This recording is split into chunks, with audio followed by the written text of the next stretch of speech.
Hello and welcome to the third episode of the Port of Asgard series. This is the series in Planet Coaster where I have a go at building a Viking themed area, and this is like a small area off a park that I've already built.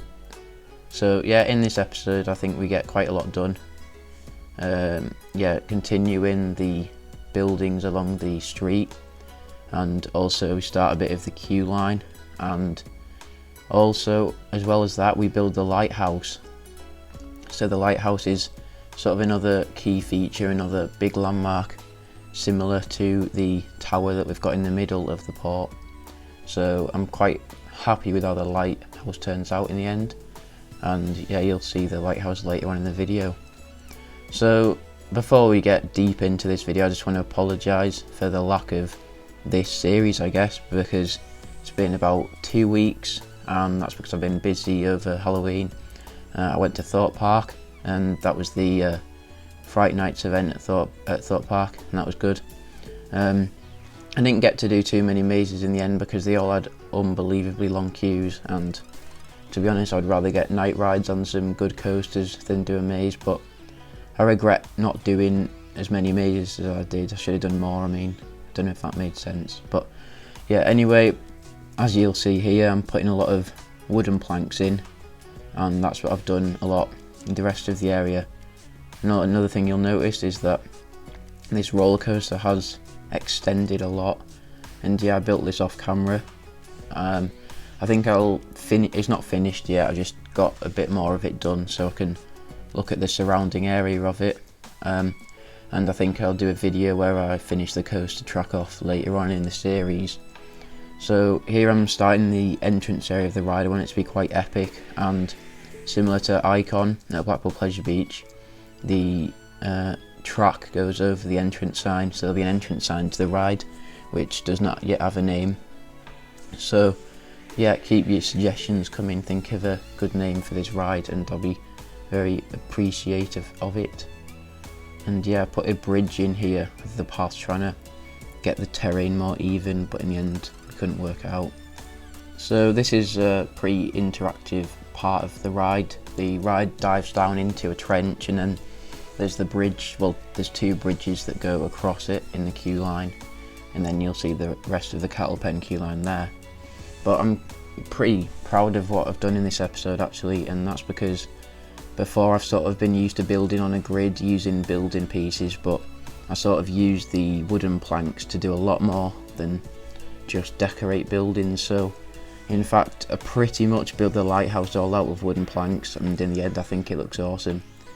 And yeah, I used the wooden planks to build the bridge in the end. Now I'm just doing the brake run because I was starting to run out of space. I wanted to sort of reserve a spot for where the coaster will end up, so that's just why I'm doing that there. And yeah, 4 meter method again, trying to get it as smooth as possible.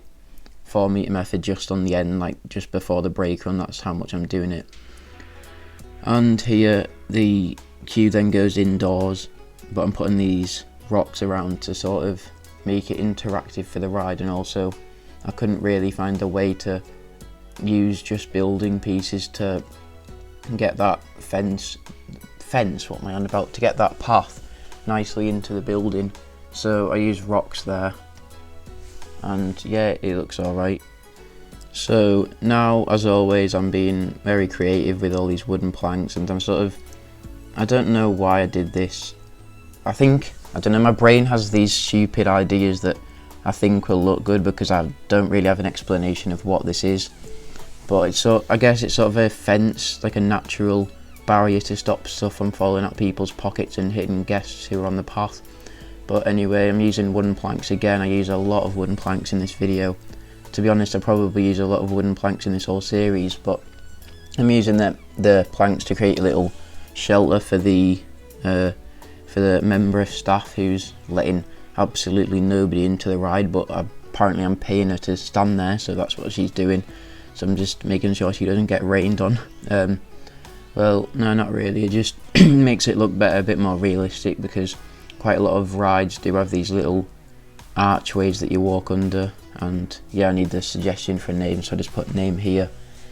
And yeah, this was quite fiddly trying to get it to fit in there, because you could still see some of the sign, but then also you could see that the wood is just like getting in the way of it.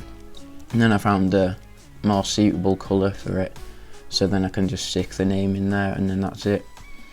Some more of these alpine rocks immerse the area more. And then for the fencing, guess what, we use wooden planks again.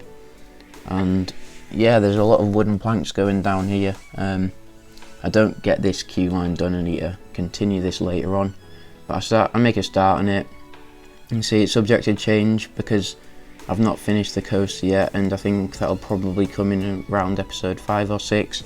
I'll see, it depends what I think needs to do necessarily, because next episode we will be building, well, we'll get a lot of progress done on the boat ride, and that's because if you look at the boat ride, it's just there, it's like it needs to finish somehow, so I really need to get that done before I do anything else. So that's what will be going on next episode.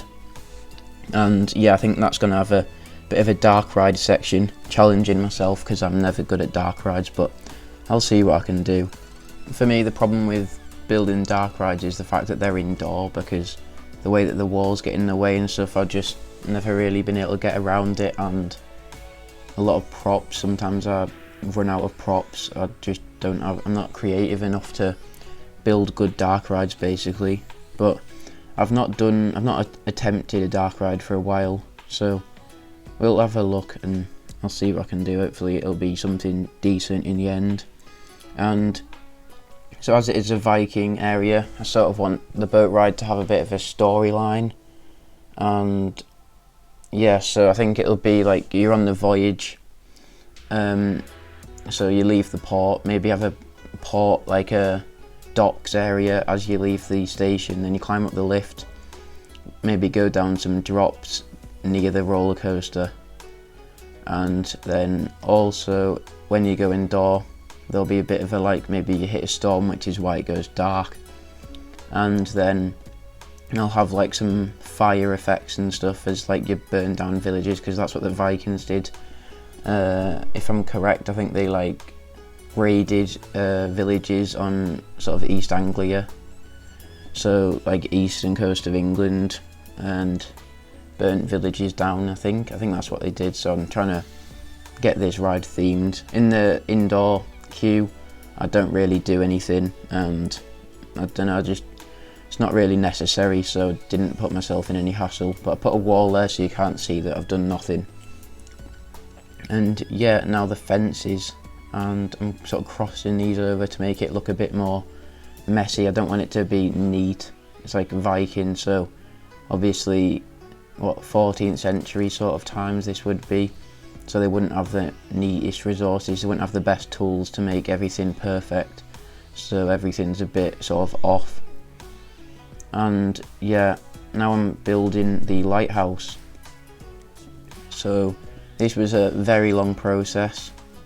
I kept going back and doing it because the way you build a lighthouse in this game, I don't know, there's a name, some Planet Coaster YouTubers like Silverette, well, Silverette's just a god, to be honest, at this game. But there's a word for rotating it, and I've not really done this before, so that's what I did for this. So it's an octagonal building, it's a pretty good word, and yeah, because you duplicate the same side 8 times, I kept going back and making it look how I wanted it to look. So in the time lapse this might be a bit repetitive, so I'm going back, seeing how the shape looks, then changing it, editing it a bit, deleting bits off, and then I try again, see how it looks. And you see how it's starting to develop, and you'll see how that will be. And I think it's going to look quite cool how the roller coaster launches out from underneath the lighthouse, and then also the boat ride that will go near the lighthouse, because the dark ride section will be above the station for the roller coaster, so that's what I'm going to do with that. And then I guess that building will just go up, it'll be like on the 2nd and 3rd story or something for the building. That's where the dark ride section will be. And yeah, then I guess I'm just going to extend the town, make a pretty big stack of houses to cover up the fact that there's a dark ride indoors. And yeah, here you're seeing that the lighthouse is starting to come together quite nicely in the end. This is probably quite, yeah, it is, I just said that before, but you see I keep going back, there's not that much to talk about, to be honest. Maybe I should change the topic slightly, since I'm just saying, alright, we're repeating the lighthouse and we're doing this and we're doing this. Yeah, you know I'm doing that because you've seen it about 1 billion times. So I guess I could talk about the future of the channel. Don't take this seriously, this isn't in a formal way or anything, but yeah, well, at the start of 2020 I'm going to change this channel up a bit. There's a pretty, well, it's not a massive change, but yeah, there's something I'm excited about that's coming to the, well, not coming to the channel, but yeah, I'm just going to change the channel a bit anyway. Well, not change the content. Oh well, I don't know what, I'm kind of waffling now. But yeah, the future of the channel, what videos I'm going to make, I'm going to continue this series probably up until Christmas. Hopefully I'll be able to get this done before Christmas. And also I will, well, not also, yeah, I need suggestions for a new Planet Coaster series after that, but not now because I'm still like only just starting this really. But yeah, next year, Flamingo Land, which is my home park, we're building a 10 inversion Intamin looper, so it's very similar to what Colossus is like at Thorpe Park, but it's a modernised version, so it'll be smoother, probably have lap bars, and yeah, I think it's got a different drop, so it'll be a steeper drop or something, and I'm really excited to ride in that. And at Flamingo Land they're not very strict at all. I think they even allow you filming on the ride, so I'll be able to get some on-ride footage and probably film my reaction of riding it for the first time. So I'm super excited for that because Flamingo Land's not a global park as such, so we don't really get massive coasters. We've got Kamali and Velocity, but they're not anything special. So yeah, I'm very excited for that, and that'll be a fun video to make. So we're now approaching the end of this video, and yeah, the thatch roof on this lighthouse, I think it looks quite good. I sort of went over it again to cover the rough edges, and now I'm just putting in these sort of poles. I guess I built this all out of wooden planks, and yeah, that covers off the jagged edges because it's not that easy to delete it as such so that it fits. So I just covered up the spiky bits, and yeah, the lighthouse is almost complete. You might have seen earlier that I tried to put in a light because it's a lighthouse. There you go, but it doesn't. Those are sort of the studio stuff. Does anybody know the better light to that? Because when I do it, it just seems to be pointing up too much, so I don't really like that light, and I'll probably end up taking it out. So yeah, help would be appreciated for that. But yeah, this is the end of the video now, and the lighthouse is pretty much complete. So thank you so much for watching, and I'll see you next time. Goodbye.